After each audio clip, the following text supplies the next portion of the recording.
Electric cars are the future, so say those who claim to be able to predict the future, but have been wrong about, well, everything. It's been about 40 years since carbon dioxide was turned into a Bond villain that was going to kill us all. But none of their apocalyptic predictions have actually come true. The Arctic isn't ice-free. Pacific nations are actually getting bigger and not smaller, according to satellite images.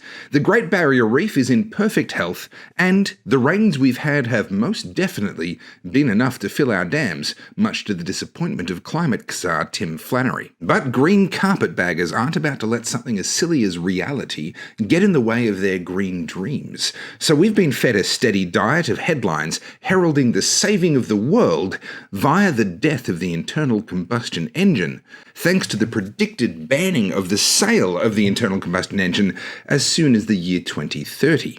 According to these know-it-alls, the future is one big, green, electric dream. But that dream hasn't even really started, and already it's starting to look more like a nightmare.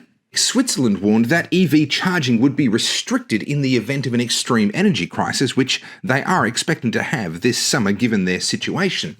We saw in California that during heat waves, electric vehicle charging was most definitely restricted to protect the stability of the grid, and even in China, the shining light of the green dream, where there's 1.4 million electric car charging points, they can't produce enough electricity to keep the cars charged, which is why they're building more than 100 new coal-fired power plants. I'm not making this up. China, the shining example to us all, have invented coal-powered cars. There's a theme here. Getting people to buy into the electric green dream is easy. Supplying enough electricity to keep that dream alive is where the nightmare begins. Let me paint for you a picture of the size of this problem. The electricity grid in Australia supplies us with about 266 terawatt hours of energy every single year. Now that's a number that none of us can really comprehend, but just log that away. 266 terawatt hours. And despite the gargantuan scale of the electricity grid, it is still at times pushed to breaking point. And we've seen summer brownouts and even electricity rationing in the last couple of years as increased levels of renewable so-called energy have pushed the stability of the grid to its absolute limit. But there's a second energy supply grid that you see every single day, but I'll bet you've never thought of it as an energy supply grid. You see, the electricity grid uses power poles and transformers and power stations, but this liquid energy grid uses refineries and trucks and petrol stations. Two different energy grids. The liquid energy grid supplies all the energy that we use in our transportation, and the electricity grid supplies all the energy we use for, well, pretty much everything else. And if you had to guess, which of these two grids, the liquid energy grid that we use for transportation and the electricity grid that we use for everything else, which of those two do you think actually supplies more energy every single year? Well, let's do the maths. Australia used over 33 billion litres of liquid fuel, that's mostly diesel and petrol, in the financial year 1920. You do the math on that, and that's 300 terawatt hours of energy every single year. Yes, petrol stations deliver more energy every year than the electricity grid. When someone with a diesel four-wheel drive pulls up and fills up a 100-litre tank with diesel, they're actually transferring 1 megawatt hour of electricity in 3 minutes? That's impossible to do with electricity. But with liquid fuels, we do it every day and we don't even think about it. That diesel car could then drive to Brisbane on that single 100-litre tank, refuel in another 3 minutes and keep on driving all the way to Cairns.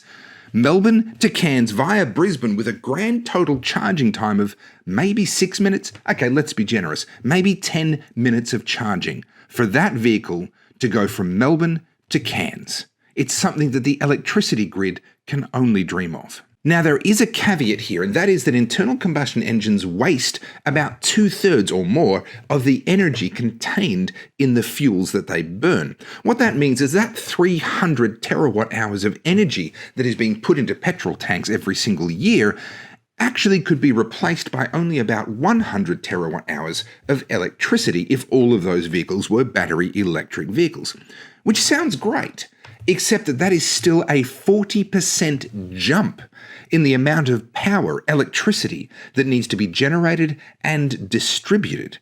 All for what? To replace a perfectly operational, perfectly fine energy distribution system that already exists for liquid fuels. And these green dreamers say they're going to replace the entire liquid energy distribution grid by increasing the use of desperately inefficient so-called renewables.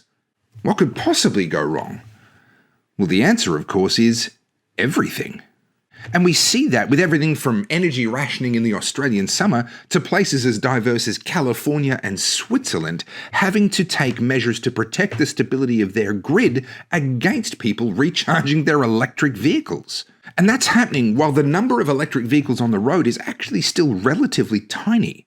If these green dreamers get what they want and the number of electric vehicles on the road increases as much as they want it to, well, this problem is going to get a lot worse. And no one, literally no one, has a serious plan that actually addresses this problem in a meaningful way. All the plans that I've seen so far are band-aids at best and come nowhere near the scale required to generate and distribute an additional 100 terawatt hours of energy into people's homes, businesses, and car parks on demand when the cars and vehicles are available for recharging, and to do all of that in only a few years' time. Because if you look at it realistically, there's actually three problems in one here. First, there's the problem of actually generating that much additional electricity in the first place. Now, the green dreamers insist that we just need to build some more wind farms and a few more solar farms, and hey presto, the problem will be solved. But that's not true, and they know it.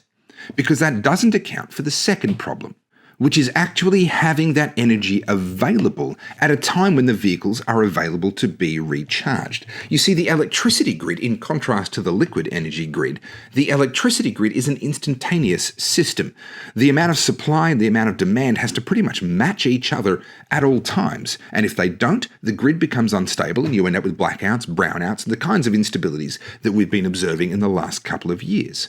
You can't feed power into the system at noon when the sun is shining on all of your solar panels, and then use that power at midnight when the bus has finally finished its run for the day and is plugging in to charge overnight. You can't do those two things, and if you want to do that, then you have to introduce a whole extra layer of infrastructure for energy storage. And energy storage is disastrously expensive and, frankly, environmental vandalism, especially when you consider the fact that it doesn't actually provide additional energy into the grid.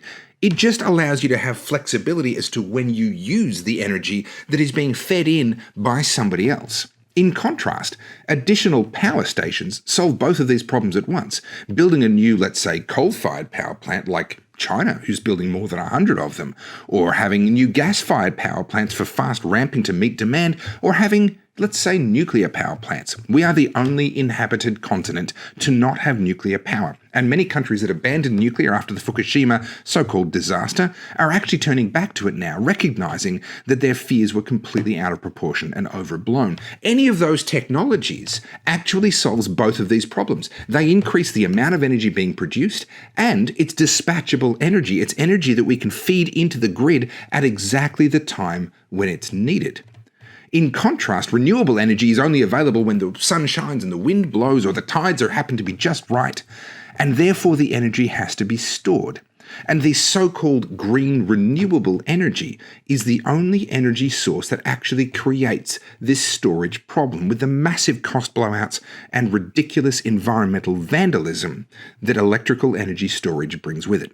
But that's not even the worst problem. The third and worst of the problems faced by these green dreamers is how to actually distribute all of that electricity to the cars, trucks, and buses that need to be recharged. The electricity grid as it stands today is simply not designed to cope with every garage having a 5 kilowatt charging station inside with everyone charging their electric vehicles at the same time. It wasn't designed with that in mind, especially when that demand is going to be on top of all of the existing demand that's already in place. Some green dreamers like to pretend that we're all going to charge our cars during the day while we're at work.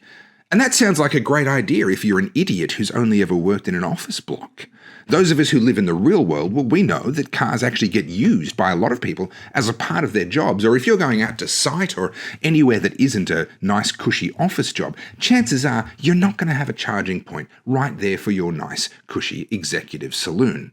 But hey, let's just entertain the idea for a moment, shall we? Let's pretend that every single one of us is an office worker and we're all going into, let's say, a medium-sized office block every day. Not even a skyscraper, just like a 7 or 8 story office block that you'd find in a typical urban centre. There's maybe, 400 people working in this entire building. Well, that means there's 400 cars that need to be able to be charged. So not only do you have to have the parking, but now you need the electrical infrastructure and the power supply. On the issue of power supply, let's just say we give everyone a standard 10 amp Australian power plug. 240 volts, 10 amps, it's 2.4 kilowatts. That's enough to trickle charge everyone's car. If you're just driving 35, 40, 50 kilometers to work and then back home again, you know what? That'd be plenty. By the end of your workday, you'll have your charge back, no problem. 400 cars charging at 2.4 kilowatts. Well, all of a sudden, every single one of these office blocks is going to need a 1 megawatt transformer out the front of it with a high tension power line feeding in just so that they can top up everyone's cars during the lunch break. Then you have to lay all the copper wires to get to all the individual plugs at each individual parking spot for all of these cars to plug into, outdoors, in the weather, up on little pedestals so they don't get water in them, knowing very well that Dennis from HR is going to run one of those damn things over every single time he shows up to work without putting his contact lenses in first. It's going to be a nightmare. And all of this extra infrastructure, all of this energy generation and distribution networks is all for the purpose of replacing an existing energy distribution system that is already doing a wonderful job of keeping us all moving. Why? Why are we even talking about this? Well, we know why. It's because we're being gaslit by people who are afraid of a little bit of carbon dioxide. Pun fully intended. If these green dreamer carpetbaggers get their way, it's going to be a nightmare for the rest of us. We are the ones that are going to pay for their green dreams. Literally. So observe what's happening overseas as electric vehicle rates increase and grids become less stable and less reliable. Observe what happens here as energy rationing and brownouts become more and more common, even as our leaders brag about putting more electric vehicles on the road. The reality is that these green dreamers actually know that it can't be done. They know that they're not going to add another 100 terawatt hours of reliable dispatchable energy to the grid in just a couple of years' time. They know that that's an impossible ask, which is why, if you read deeper into their material past all the headlines, you'll start to see regular mentions of this thing called demand management. And demand management is their code for, we'll tell you when you're allowed to use electricity, thank you very much. You'll do it when we say, and you'll use it only on the things that we say. That's the reality of the green dream. The idea of demand management completely flips the concept of a utility or a public servant absolutely on its head. Instead of the utility being a utility for you to use to make your life better, now you're going to reshape your life for the sake of keeping that utility stable for others. Instead of the public servant asking you what you want and how they can make your life better, you're now going to change your life to suit their dreams. It flips the entire Westminster political system on its head. As Henry Louis Mencken famously observed, the urge to save humanity is almost always a false front for the urge to rule it. And that is exactly what these green dreamers want.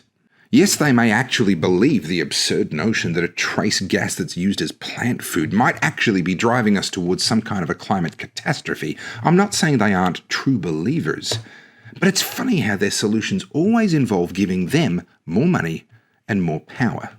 In other words, their dreams are our nightmares. And that's the point. That's not a bug. From their perspective, that's a feature. And it's up to us to make sure that their dreams do not come true. I'm Topher Field, and if you've learned something today, then I'd really appreciate it if you'd go to topherfield.net and join my email list. That way I can make sure we can still communicate, even if I do get deplatformed. Don't forget to like, subscribe, leave a comment, and ring that bell, and I'll see you in the next video.